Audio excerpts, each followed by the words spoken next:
It was a cold, foggy night. I had just picked up the last delivery for the day.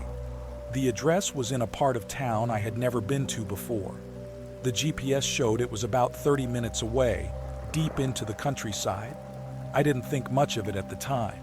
After all, it was just one last delivery, right? As I drove, the road got narrower and the houses became fewer. Trees lined the road, their branches twisting and turning like skeletal hands. The fog was getting thicker, making it hard to see more than a few feet ahead.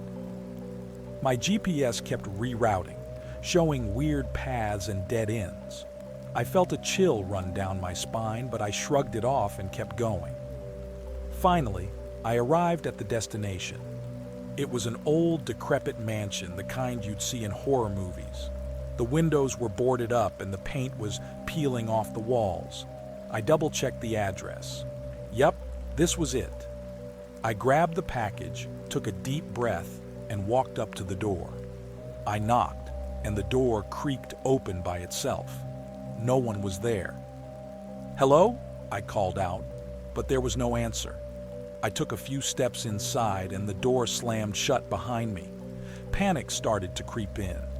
I turned around and tried to open the door, but it wouldn't budge. I had no choice but to venture further into the mansion.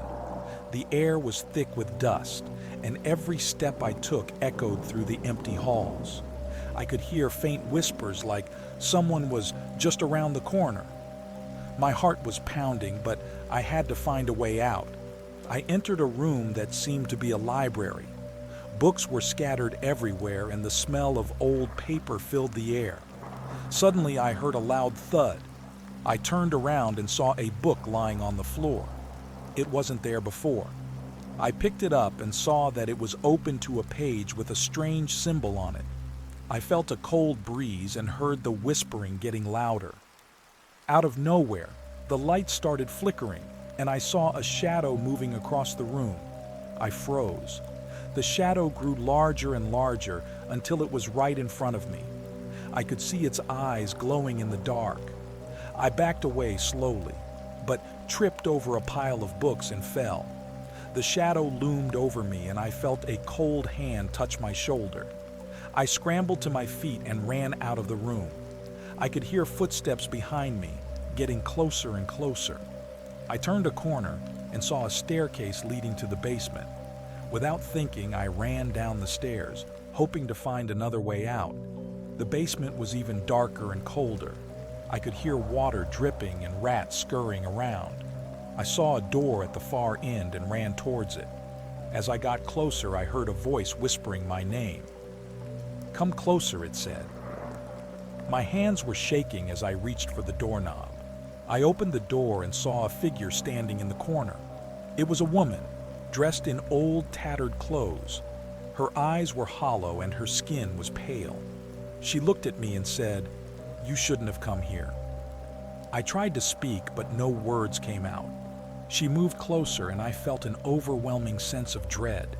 Just as she was about to touch me, I heard a loud crash from upstairs. I took the chance and bolted back up the stairs. The front door was wide open. I didn't stop to think. I ran outside, jumped into my van, and sped off. My heart was racing, and I didn't stop until I was back in town. To this day, I don't know what that place was or who that woman was. But one thing's for sure, I never took a delivery to that part of town again. So, if you ever find yourself out in the middle of nowhere, delivering a package to an old mansion, remember my story. You never know what might be lurking in the shadows.